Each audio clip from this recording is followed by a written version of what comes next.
안녕하세요, 인생극장 구독자 여러분. 오늘 제가 들려드릴 이야기는 제 인생에서 가장 충격적이었던 순간에 대한 이야기입니다. 여러분, 만약 사위가 여러분의 재산을 노리고 있었다면 믿으시겠습니까? 저는 지금도 그때를 생각하면 가슴이 뛰고 손이 떨립니다. 제 두 눈으로 보고도 믿기지 않았던 그 배신 앞에서 저는 완전히 무너질 뻔했거든요. 사위라고 믿었던 그 사람이, 아니, 딸의 남편이라고 생각했던 그 사람이 제 인생을 송두리째 흔들어 놓았습니다. 그 사람은 처음부터 제가 아니라 제 집을, 제 재산을 바라보고 있었던 겁니다. 지금부터 들려드릴 이야기가 혹시라도 여러분에게도 도움이 되길 바라며 오늘도 끝까지 함께 해주세요. 그리고 영상이 도움되신다면 구독과 좋아요 눌러주시면 정말 감사하겠습니다. 제 이야기를 시작하기 전에 먼저 저에 대해 말씀드릴게요. 저는 올해 68입니다. 평범한 아줌마죠. 남편을 먼저 떠나보내고 홀로 산 지 벌써 10년이 다 되어갑니다. 처음엔 정말 막막했어요. 40년을 함께 산 사람이 갑자기 없어지니까 세상에 혼자 남겨진 기분이었거든요. 하지만 시간이 지나면서 혼자 사는 것도 나름 익숙해졌습니다. 작은 아파트에서 조용히 소소한 일상을 보내며 살고 있었어요. 두 딸이 있는데 큰 딸은 멀리 살고 있고 둘째 딸이 근처에 살면서 자주 찾아왔습니다. 그 둘째 딸이 결혼한 지 3년 정도 됐는데 사위가 참 괜찮은 사람처럼 보였어요. 처음 만났을 때부터 예의도 바르고 말도 차근차근 잘하고 무엇보다 제 딸을 정말 사랑하는 것 같았거든요. 어머니, 안녕하세요. 어머니, 몸은 어떠세요? 혼자 계시기 힘드시죠? 항상 이런 식으로 인사를 했어요. 목소리도 다정하고 눈빛도 진실해 보였고요. 특히 제가 무거운 걸 들거나 힘든 일이 있을 때면 먼저 나서서 도와주려고 했어요. 어머니, 이런 건 제가 할게요. 몸 조심하세요. 이제는 저희가 지켜드려야죠. 어머니 혼자 이런 걸 하시면 안 돼요. 그 말을 들을 때마다 저는 눈물이 핑 돌았습니다. 아, 이 사람은 정말 내 딸을 사랑하는구나. 그리고 우리 가족도 진심으로 생각해 주는구나. 그렇게 믿었어요. 정말 진심으로 믿었습니다. 딸도 행복해 보였고, 사위도 착해 보였고, 저도 든든했어요. 이제 내 딸 걱정은 안 해도 되겠구나. 좋은 사람 만나서 정말 다행이야. 그런 생각뿐이었습니다. 하지만 그 평온한 일상은 곧 무너질 줄 그때는 꿈에도 몰랐어요. 믿음이라는 게 이렇게 쉽게 배신당할 수 있다는 걸 누가 알았겠습니까? 생각해 보니까 처음부터 이상한 점들이 있었어요. 그땐 몰랐지만 지금 되돌아보면 분명한 신호들이었거든요. 어느 날이었습니다. 딸과 사위가 함께 저를 찾아왔는데 사위가 우리 집을 둘러보더니 이런 말을 꺼냈어요. 어머니 집은 정말 위치가 좋네요. 요즘 같은 때는 집값이 더 오를 것 같은데 이 동네가 개발될 예정이라던데 맞나요? 그땐 그냥 관심 있게 묻는 건 줄 알았어요. 젊은 사람들은 부동산에 관심이 많으니까 당연한 거라고 생각했죠. 그런가? 나는 잘 모르겠는데 그냥 여기서 쭉 살 생각이야. 이렇게 대답했더니 사위가 좀 아쉬운 표정을 짓더라고요. 그 뒤로도 사위는 자꾸만 부동산 이야기를 꺼냈어요. 요즘 은행 금리가 낮으니까 대출을 받아서라도 투자를 해야 한다던데요. 집은 그냥 가지고만 있으면 아깝죠. 현금화해서 굴리면 훨씬 이익이 클 텐데. 처음엔 그냥 젊은 사람의 생각이려니 했어요. 요즘 젊은이들은 투자에 관심이 많잖아요. 하지만 그럴 때마다 속으로는 조금씩 불편했어요. 왜 자꾸 내 집 이야기를 하지? 내가 돈이 필요하다고 말한 적도 없는데. 그래도 겉으로는 웃으며 대답했습니다. 나는 그런 거 잘 모르겠어. 복잡한 건 싫고 그냥 조용히 살고 싶어. 그런데 그런 제 대답을 들을 때마다 사위의 눈빛이 묘하게 변하는 걸 느꼈어요. 뭐라고 표현할까요? 실망한 것 같으면서도 동시에 뭔가 계산하는 것 같은 눈빛이었어요. 그때는 제가 너무 예민하게 생각하는 건 줄 알았어요. 내가 혼자 살다 보니까 이상하게 생각하나? 사위가 좋은 뜻에서 하는 말인데 이렇게 자꾸 합리화했거든요. 하지만 지금 생각해보면 그 눈빛 속에 이미 욕심이 숨어 있었어요. 그게 나중에 벌어질 일의 전조였던 거죠. 어느 날은 이런 일도 있었어요. 사위가 저에게 물어봤거든요.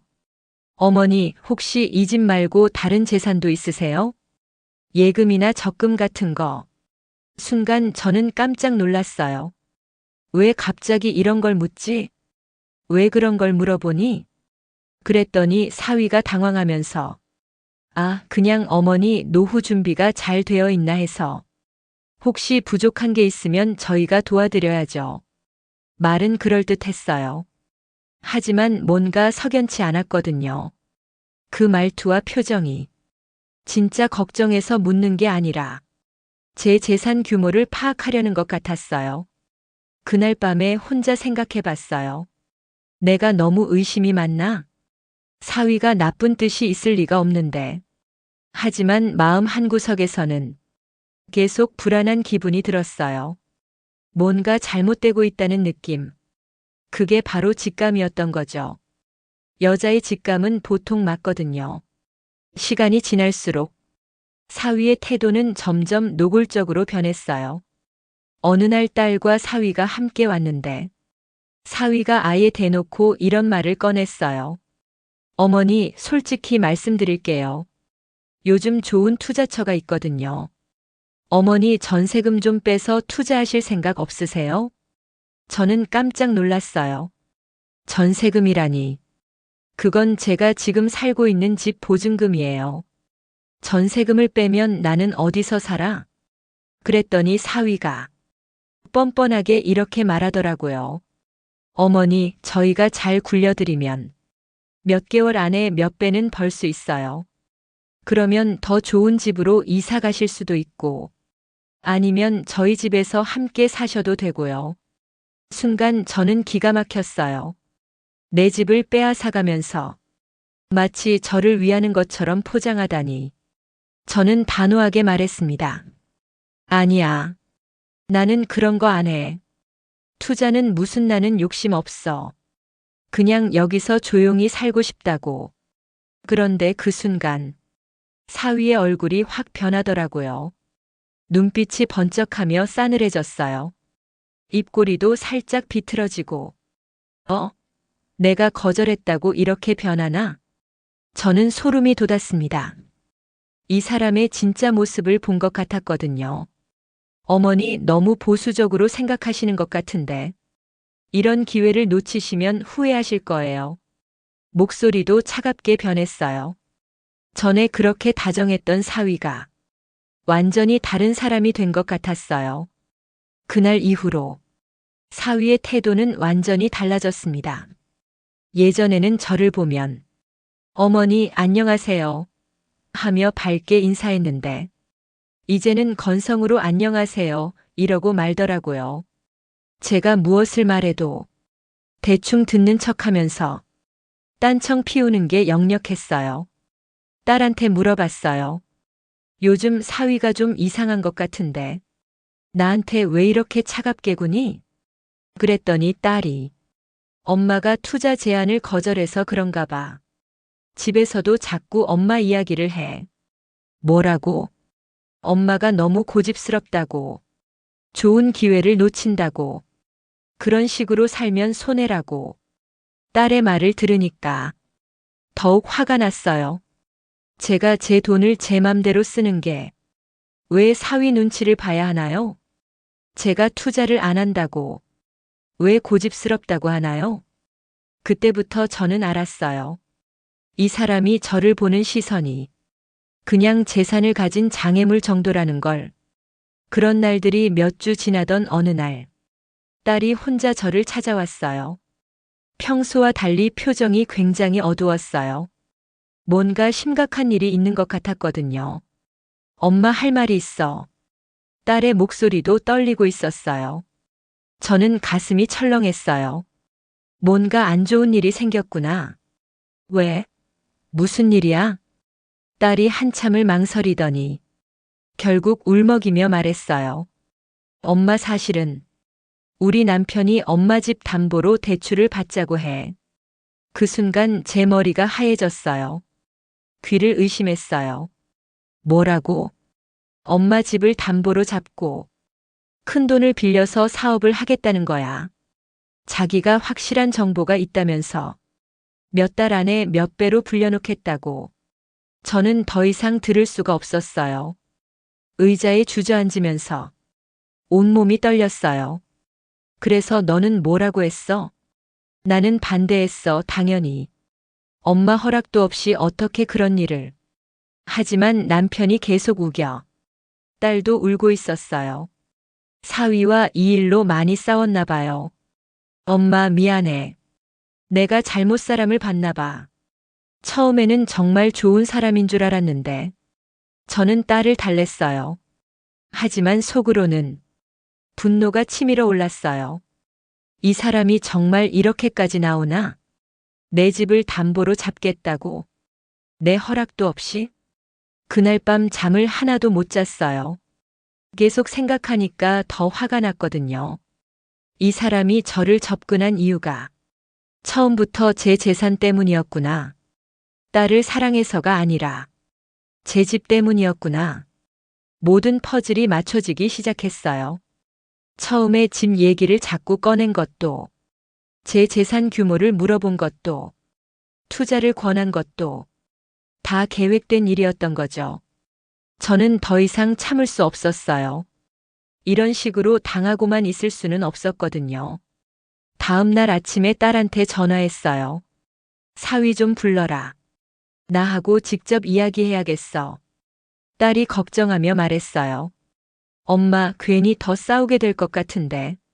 아니야. 이젠 확실히 해야겠어. 이런 식으로 두고 볼 수는 없잖아. 저는 마음을 단단히 먹었어요. 어떤 일이 벌어져도 제대로 이야기하겠다고. 오후에 사위가 왔어요.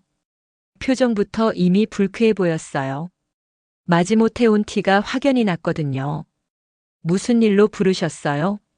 말투도 예전과 완전히 달랐어요. 존댓말은 하지만 존중하는 마음은 전혀 없었어요. 저는 바로 본론으로 들어갔어요. 내가 우리 집 담보로 대출 받으려고 한다며? 사실이니? 사위가 잠시 머뭇거리더니 뻔뻔하게 대답했어요. 네, 그게 뭐가 잘못입니까? 어머니 혼자 사시잖아요. 어차피 언젠간 아내에게 돌아올 집인데 지금 활용해서 더 많이 벌면 좋은 거 아닌가요? 그 말을 듣는 순간 저는 귀를 의심했어요. 어차피 돌아올 집? 그러니까 지금부터 자기 마음대로 해도 된다는 건가? 사위의 속내가 완전히 드러나는 순간이었어요. 이 집은 내 것이 아니야. 내가 살아있는 동안은 더더욱 그렇고. 그러자 사위가 얼굴을 붉히며 소리를 지르기 시작했어요. 어머니, 너무 이기적이시는 거 아닙니까? 저희도 살아야 하는데. 그렇게 꽉 쥐고만 계시면 어떡해요? 어차피 쓰지도 않으실 거면서. 저는 더 이상 참을 수 없었어요. 온몸이 떨렸지만 목소리는 최대한 차갑게 유지했어요. 쓰지 않는다고? 내가 지금 여기서 살고 있는데? 그리고 언제부터 내가 내 재산에 대해 이래라 저래라 하는 건지 모르겠네. 어머니도 현실을 좀 보세요.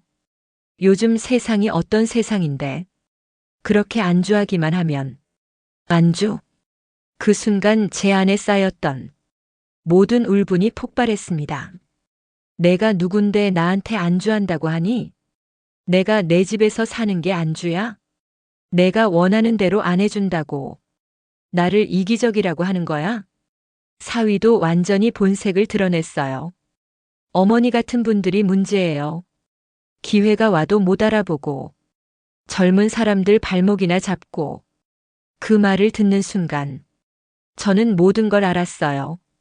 이 사람은 처음부터 저를 사람으로 본 게 아니었어요. 그냥 이용할 수 있는 재산 덩어리로 그렇게 생각했던 거죠. 그날 사위가 나간 후 저는 오랫동안 혼자 앉아 있었어요. 화도 났지만 동시에 허무했어요. 내가 정말 바보였구나. 처음부터 다 보였는데 왜 못 봤을까? 하지만 후회만 하고 있을 수는 없었어요. 이제라도 제대로 대처해야 했거든요. 다음 날 아침 일찍 저는 마음을 단단히 먹었어요. 더 이상 이 사람에게 끌려다닐 수는 없어. 내가 먼저 움직여야 해. 제일 먼저 한 일은 변호사를 찾아간 거였어요. 선생님, 제가 가진 집을 다른 사람이 마음대로 담보로 잡을 수 있나요? 변호사가 자세히 설명해 줬어요.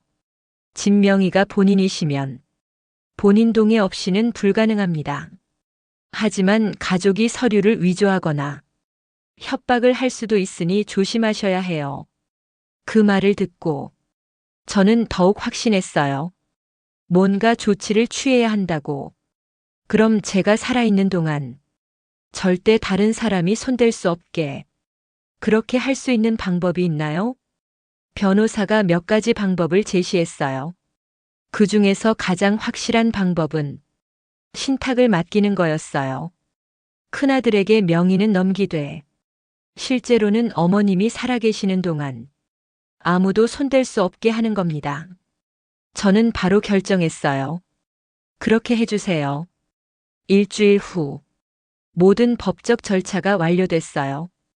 겉으로는 큰아들에게 넘어간 것처럼 보이지만 실제로는 제가 살아있는 동안 절대 팔 수도 담보로 잡힐 수도 없는 계약이었어요. 큰아들도 이 상황을 이해하고 적극적으로 도와줬거든요. 엄마 잘하셨어요. 그런 사람한테 당할 이유가 없어요. 이제 법적으로도 완벽하게 안전해졌어요. 며칠 뒤 사위가 다시 찾아왔어요. 이번에는 뭔가 급한 듯 안절부절 못하는 모습이었어요. 어머니, 그 대출건 다시 한번 생각해 보셨어요? 정말 좋은 기회인데 놓치면 후회하실 거예요. 저는 차갑게 웃었어요. 아, 그 이야기? 네, 어머니가 결정만 해주시면 모든 절차는 제가 다 해드릴게요. 어머니는 서류에만 도장 찍어주시면 그 순간 저는 확신했어요. 이 사람이 얼마나 간사한지. 그런데 말이야. 그 집 이제 내가 손댈 수 없어. 사위가 갑자기 당황했어요. 무슨 말씀이세요? 법적으로도 현실적으로도 내가 절대 건드릴 수 없게 해놨어. 어머니, 그게 무슨. 저는 차근차근 설명했어요. 집 명의를 큰아들에게 넘겼고 신탁계약도 했어. 내가 살아있는 동안은 아무도 이 집을 건드릴 수 없어. 사위의 얼굴이 하얗게 질렸어요. 어머니, 왜 그런 일을? 왜냐고? 내 집을 지키려고. 내 재산을 욕심내는 사람들로부터. 그러자 사위가 완전히 돌변했어요. 더 이상 가식적인 태도도 없었어요. 어머니, 그러시면 안 되는데요. 저희도 계획이 있었는데. 왜 혼자 그런 결정을? 계획? 누구 허락을 받고 계획을 세웠니? 사위는 더 이상 할 말이 없었어요. 자신의 본색이 완전히 들통났거든요. 어머니, 다시 생각해 보세요. 가족끼리 이래도 되는 건가요? 가족? 저는 냉소적으로 웃었어요. 가족이 가족의 집을 빼앗으려고 하니? 가족이 가족을 협박하니? 너 같은 사람을 가족이라고 생각한 내가 바보였어. 사위는 얼굴이 하얗게 질리더니 자리에서 벌떡 일어났어요. 어머니, 정말 후회하실 거예요. 그렇게 소리치며 문을 쾅 닫고 나가버렸습니다. 그 뒷모습을 보며 저는 이제야 확실히 알았어요. 이 사람을 더 이상 사위로 생각하면 안 되겠구나. 애초에 사위가 아니었구나. 사위가 나간 후 얼마 지나지 않아 딸이 찾아왔어요. 눈이 빨갛게 부어 있었어요. 많이 울었나 봐요. 엄마. 딸이 제 앞에 앉으며 한숨을 깊게 쉬었어요. 엄마가 집을 큰오빠한테 넘겼다면서요? 그래. 남편이 완전히 돌아버렸어요. 집에 와서 소리 지르고 엄마 욕하고 정말 무서웠어요. 딸의 목소리가 떨렸어요. 그래서 너는 어떻게 할 거야? 딸이 한참을 고민하더니 결국 말했어요. 엄마 미안해요. 내가 사람을 잘못 봤어요. 처음에는 정말 좋은 사람인 줄 알았는데 이렇게까지 할 줄은 몰랐어요. 괜찮아. 내 잘못이 아니야. 아니에요. 제 잘못이에요. 엄마가 처음에 이상하다고 했을 때 제대로 들었어야 했는데 남편 편만 들었어요. 딸이 또 울기 시작했어요. 그런데 엄마, 이제 어떡하죠?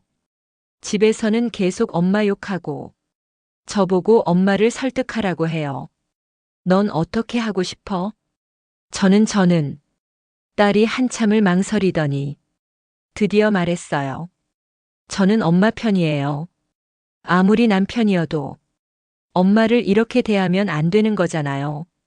그 말을 듣고 저는 가슴이 뭉클했어요. 그럼 이제 어떻게 할 거야? 잘 모르겠어요. 하지만 이대로는 안 되겠어요. 엄마를 괴롭히는 사람과 더 이상 함께 살 수는 없어요. 딸의 결심이 느껴졌어요. 그날 밤, 딸과 저는 오랫동안 이야기했어요.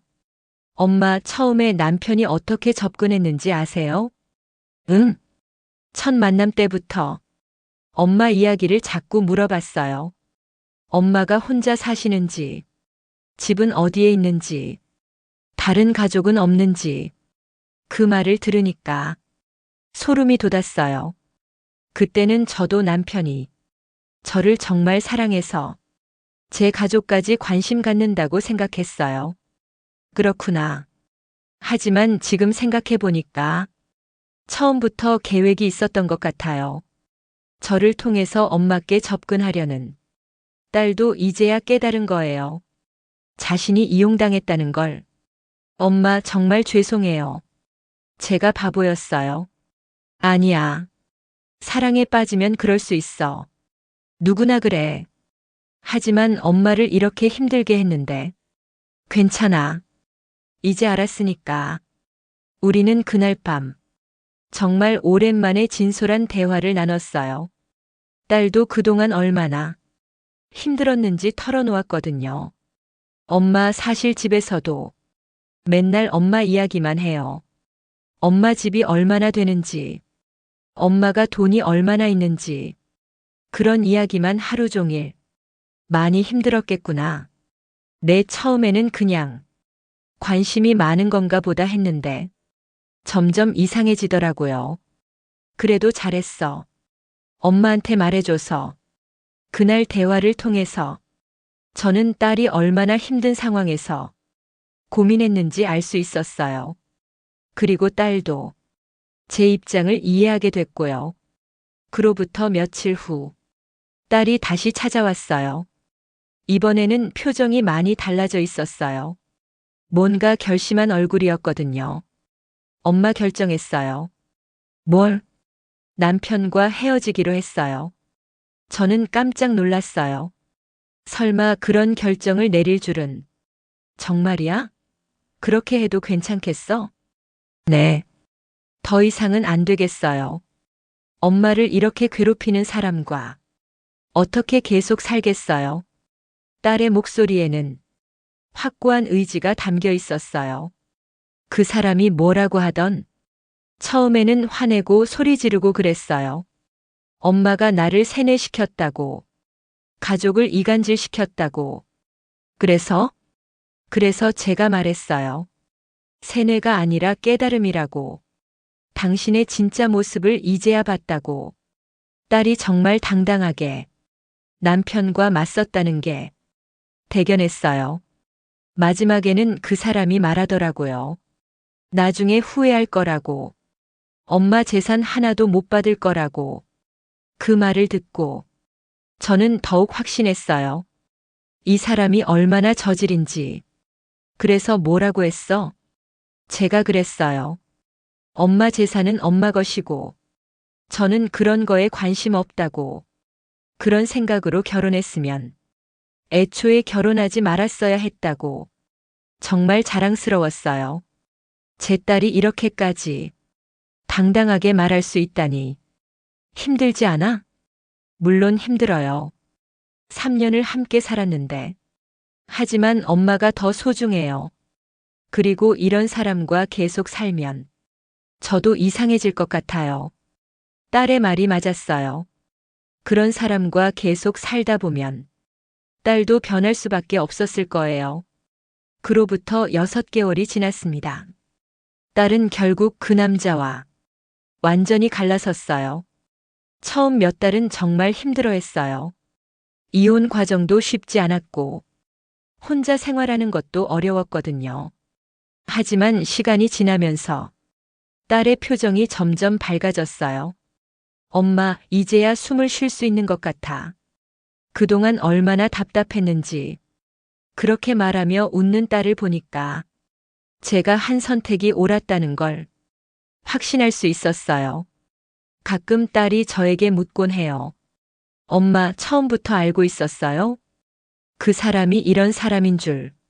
저는 솔직하게 대답해요. 처음부터는 아니었어. 하지만 뭔가 이상하다는 느낌은 있었지. 여자의 직감이라는 게 있잖아. 그럼 왜 처음에 말하지 않았어요? 내가 행복해 보였으니까. 내가 틀릴 수도 있다고 생각했고, 무엇보다 내가 스스로 깨달아야 진짜 성장할 수 있다고 생각했어. 딸이 고개를 끄덕였어요. 이제 알겠어요. 엄마가 얼마나 현명하신지. 지금 저는 여전히 그 작은 아파트에서 살고 있어요. 혼자 살지만 외롭지 않아요. 딸이 자주 찾아와 주고, 큰아들도 가끔 안부를 묻거든요. 무엇보다 제 재산을 노리는 사람들로부터 완전히 자유로워졌어요. 가끔 생각해봐요. 만약 그때 사위의 요구를 들어줬다면 어떻게 됐을까? 아마 지금쯤 집도 잃고 딸도 잃었을 거예요. 그리고 그 사람은 또 다른 목표를 찾아 떠났겠죠. 여러분, 제 이야기를 끝까지 들어주셔서 정말 감사합니다. 이 이야기를 드리는 이유는 단순히 제 경험을 자랑하려는 게 아니에요. 혹시라도 여러분 주변에도 이런 사람이 있다면 제발 조심하시라는 말씀을 드리고 싶어서예요. 가족이라는 이름으로 여러분에게 접근하는 사람들 중에는 정말 나쁜 의도를 가진 사람들도 있어요. 특히 우리 같은 나이대는 더욱 조심해야 해요. 어머님을 위해서, 가족을 위해서, 더 나은 미래를 위해서 이런 말로 포장해서 여러분의 재산을 노리는 사람들 정말 많거든요. 제가 드리고 싶은 조언은 이거예요. 첫째, 처음부터 선을 그으세요. 여러분의 재산은 여러분 것입니다. 누구도 함부로 건드릴 권리가 없어요. 둘째, 직감을 믿으세요. 뭔가 이상하다 싶으면 10중 8구 정말 이상한 거예요. 셋째, 혼자 고민하지 마세요. 믿을 만한 가족이나 전문가와 상의하세요. 넷째, 법적으로 미리 보호하세요.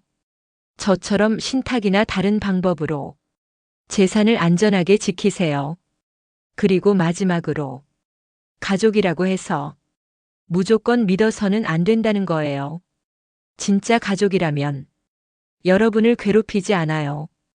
여러분의 재산을 욕심내지도 않고요. 여러분도 저처럼 용기를 내어주세요. 나이가 들었다고, 힘이 없다고 포기할 필요는 없어요. 여러분에게도 여러분을 지킬 힘이 있어요. 오늘 제 이야기가 여러분에게 조금이라도 도움이 됐으면 좋겠어요. 혹시 비슷한 경험이 있으시거나 조언이 필요하시면 언제든지 댓글로 남겨주세요. 저도 가능한 한 답변해 드리겠습니다. 그리고 이런 이야기들을 더 들어보고 싶으시다면 구독 버튼 꾹 눌러주세요. 좋아요도 잊지 마시고요. 여러분의 구독과 좋아요가 저에게는 정말 큰 힘이 됩니다. 다음에도 더 좋은 이야기로 찾아뵙겠습니다. 지금까지 인생극장이었습니다.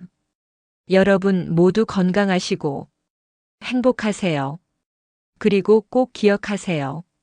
여러분은 여러분 자신을 지킬 힘이 있다는 걸요.